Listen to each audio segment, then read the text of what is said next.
प्याज चीनी के लगातार दामों में बढ़ते हुए ध्यान में रखते हुए केंद्र सरकार की ओर से फैसला लिया गया था कि बिल्कुल ये फैसला सही भी है जिस तरीके से लिया गया है साहिल, क्योंकि जमाखोरी पर रोक लगना बेहद जरूरी है। शुक्रिया अपडेट्स के लिए साहिल आपका। बढ़ेंगे आगे। इस बीच बड़ी जानकारी सामने आ रही, जहां सीजेपी आंदोलन के दौरान पैलेट गन के इस्तेमाल का ये पूरा मामला राहुल गांधी के धरने के बाद एफआईआर दर्ज कर रही दिल्ली पुलिस। बड़ी अपडेट इस मामले में, पैलेट गन पीड़ित साहिल की शिकायत पर एफआईआर दर्ज की जा रही है। दिल्ली पुलिस अज्ञात के खिलाफ एफआईआर दर्ज कर रही है। पीड़ित के साथ करीब 5 घंटे धरने पर रहे हैं राहुल गांधी, उसके बाद दर्ज की गई है एफआईआर। दरअसल पैलेट गन को लेकर के पूरा मामला लगातार तेज होता जा रहा है, सियासत तेज होती जा रही है, जहां सरकार का सत्तापक्ष यही कहना है कि यानी पुलिस का भी यही कहना था कि पैलेट गन का इस्तेमाल हुआ नहीं है, लेकिन राहुल गांधी और तमाम जो इसमें सीजेपी के प्रोटेस्टर्स थे उन लोगों का कहना है कि पैलेट गन का इस्तेमाल हुआ है। इसी को लेकर के धरने पर बैठे हुए थे जहां, और दिल्ली से सीधी तस्वीरें हम आपको दिखा रहे हैं जहां राहुल गांधी खुद बैठे हुए थे धरने पर। अभी फिलहाल एफआईआर दर्ज होने के बाद राहुल गांधी उठे हैं धरने से, लेकिन तमाम भीड़ आप तस्वीरों पे देख सकते हैं किस तरीके से कांग्रेस नेताओं का जमावड़ा है। कुमारी सैलजा आपको तस्वीरों में नजर आ रही होंगी, राहुल गांधी बैठे हुए हैं, बातचीत जारी है।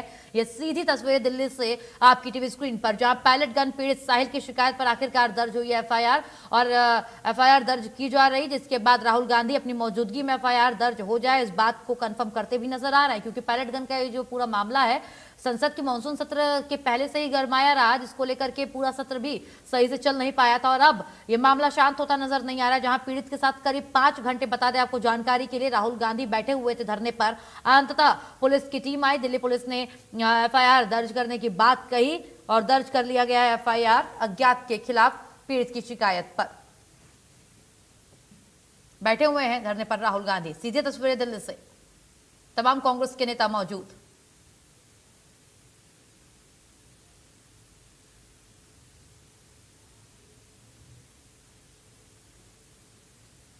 पैलेट गन पीड़ित साहिल की शिकायत पर एफआईआर दर्ज हुई है।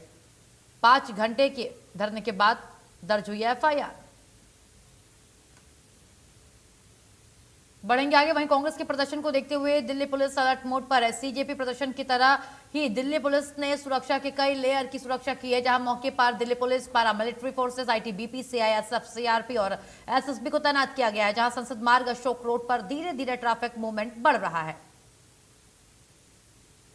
विपक्ष के नेता और सांसद राहुल गांधी इस वक्त पार्लियामेंट स्ट्रीट थाने में सुबह से तकरीबन कई घंटों से यहां पर हैं, और जिस तरीके से 20 जुलाई को कांग्रेस जनता पार्टी के नीट जो पेपर लीक है उसके प्रदर्शन को लेकर जिस तरह से हिंसक रूप हुआ था, और वहां पे साहिल नाम के एक लड़के को जिस तरीके से पैलेट गन लगा था, जैसा कि राहुल गांधी ने इसको लेकर एक प्रेस कॉन्फ्रेंस भी किया था। लेकिन इस वक्त जो है 21 अगस्त यानी कि शुक्रवार का दिन है, और इस वक्त जो है 4:20 का समय हो रहा है, और राहुल गांधी इस वक्त पार्लियामेंट स्ट्रीट थाना जो है डीसीपी ऑफिस भी यहीं पर है, यहाँ पर इस वक्त मौजूद हैं। और दूसरी तरफ जो है बाहर में कांग्रेस के कई बड़े नेता, कई कार्यकर्ता और एनएसयूआई से जुड़े जो छात्र विंग है वो इस वक्त यहाँ पर मौजूद हैं, और यहाँ पर राहुल गांधी के समर्थन में राहुल गांधी ने एफआईआर की मांग कर रहे हैं। हालांकि दिल्ली पुलिस की तरफ से ये कहा गया है कि जो मामला है वो दिल्ली की क्राइम ब्रांच इस पूरे मामले की जांच कर रही है,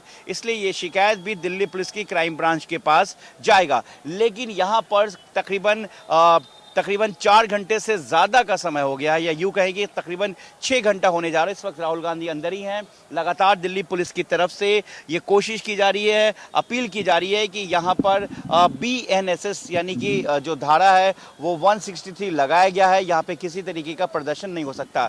लेकिन सबसे बड़ी बात यह कि इस प्रदर्शन को लेकर नई दिल्ली का जो पूरा इलाका है, आउटर सर्कल की बात करें या इनर सर्कल कनॉट प्लेस की बात करें, वो पूरी तरीके से ब्लॉक हो गया है। कई रास्तों को बंद कर दिया गया है। यहाँ पे बैरिकेटिंग लगाई गई है, इसके आगे भी बैरिकेटिंग है, ठीक उसी तरीके से जिस तरीके से कांग्रेस जनता पार्टी के वक्त दिल्ली पुलिस ने सुरक्षा को लेकर अपनी स्ट्रेटेजी को आगे बढ़ाया था। इस वक्त दिल्ली पुलिस के साथ पैरामिलिट्री फोर्सेस में आईटीबीपी और सीआरपीएफ, और आप देख सकते हैं कि ऐसा आपको इस वक्त लग रहा होगा कि शायद कांग्रेस जनता पार्टी के वक्त जिस वक्त प्रदर्शन हुआ था और दिल्ली को पूरी तरीके से नई दिल्ली के इलाके को, ये संसद मार्ग का इलाका है, मेरे जो वीजे हैं सुधीर वो आपको दिखाएंगे कि हम इस वक्त संसद मार्ग पर मौजूद हैं, और संसद मार्ग का ये रास्ता इसको पूरी तरीके से बंद कर दिया गया है और पूरी तरीके से सुरक्षा को लेकर जो दिल्ली पुलिस और पैरामिलिट्री फोर्सेस पूरी तरीके से अलर्ट है। यहाँ पर कई रास्ते डाइवर्ट हैं जिसको लेकर जो आम ट्रैफिक है उनको कहीं ना कहीं दिक्कत हो रही है और लोगों को परेशानी हो रही है। और ये देखिए पूरा यहाँ पर जाम का जैसा लगा हुआ, देखिए सामने देखिए मेरे विजय सुधीर आपको दिखाएंगे कि बिल्कुल सामने जो संसद मार्ग का ये जो गोल सर्कल है और आगे जो ये रास्ता है यहाँ पर पूरी तरीके से जाम लग गया है। ट्रैफिक मूवमेंट कहीं ना कहीं जो ट्रैफिक है वो काफ़ी स्लो हो गई है। दूसरी तरफ लगातार दिल्ली पुलिस ये कोशिश कर रही है कि जो राहुल गांधी या उनके जो समर्थक हैं वो यहाँ से जो है वो चले जाएं, क्योंकि यहाँ पर उनका कहना है कि परमिशन नहीं है। इस वक्त भारी डिप्लॉयमेंट की गई है दिल्ली पुलिस की तरफ से और पैरामिलिट्री फोर्सेज आप देख सकते हैं। सीआरपीएफ की अगर हम बात करें या एसएसबी की बात करें या आईटीबीपी की बात करें, लगातार यहाँ पर हेवी डिप्लॉयमेंट यहाँ पे की गई है और दिल्ली ट्रैफिक पुलिस जो है लगातार जो रूट है उसको डाइवर्ट कर रही है जिससे कि किसी को दिक्कत ना हो सके। लेकिन अभी जैसे जैसे शाम वक्त होगा, जिस तरह से ऑफिसेज यहाँ से छुट्टी होंगी, ये माना जा रहा है कि यहाँ पर भारी जो है ट्रैफिक और जो जाम है वो कहीं ना कहीं ये मुश्किल सामने हो सकती है। और इस वक्त तो बैरिकेड की गई है दिल्ली पुलिस की तरफ से और राहुल गांधी इस वक्त अंदर हैं और वहाँ पर उनके साथ प्रियंका गांधी भी हैं और लगातार दिल्ली पुलिस के कई सीनियर अधिकारी हैं जो लगातार कोशिश कर रहे हैं। लेकिन आप सुरक्षा के इंतजाम देख सकते हैं, जहाँ एक तरफ बाहर उनके समर्थक हैं तो दूसरी तरफ अंदर राहुल गांधी इस वक्त मौजूद हैं और दिल्ली पुलिस जो है पूरी तरीके से सुरक्षा को लेकर सतर्क भी है और अलर्ट भी है कि जिससे किसी तरीके का कोई भी हिंसक रूप ना हो सके। और भारी तादाद में जो यहाँ पे समर्थक इस वक्त यहाँ पे मौजूद हैं, इस रूट को पूरी तरीके से जो है डाइवर्ट कर दिया गया है, इस रूट को पूरी तरीके से सड़क को बंद कर दिया गया है और इस पूरे नई दिल्ली का इलाका जो है अभी इस वक्त अलर्ट पर है। और यहाँ पे धारा यानी कि BNSS 163 को इम्पोज किया गया, यहाँ पे लगाया गया जिससे कि किसी तरीके के कोई भी जो है इलीगल एक्टिविटीज़ या कोई ज़्यादा भीड़ ना हो सके। हालांकि समर्थक यहाँ पे मौजूद हैं और लगातार दिल्ली पुलिस ये अनाउंस कर रही है। अब आगे ये देखना होगा कि दिल्ली पुलिस की अपनी स्ट्रैटेजी क्या होगी। लेकिन इस प्रदर्शन के कारण जो दिल्ली में नई दिल्ली का इलाका जो है, कई इलाके ऐसे हैं जो काफ़ी प्रभावित हुए हैं। अपनी सहयोगी कैमरामैन सुधीर कुमार के साथ मैं जावेद हुसैन, इंडिया न्यूज़, दिल्ली। कांग्रेस सांसद दीपेंद्र हुड्डा के बयान पर बढ़ा है सियासी बवाल। दिल्ली 1984 दंगों के पीड़ितों ने जताई है नाराजगी।